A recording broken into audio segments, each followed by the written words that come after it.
தங்க வெண்ணிலாவே ஆசை தீரவே பேசலாம் முதல் நாளிரவு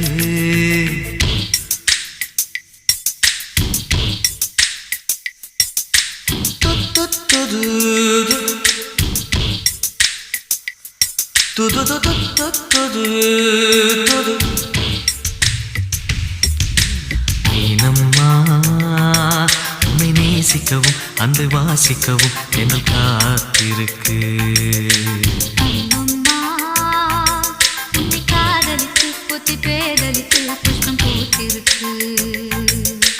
உன்னை தொட்ட தென்றல் வந்து என்னை தொட்டு என்னென்னவோ சங்கதிகள் சொல்லிவிட்டு போக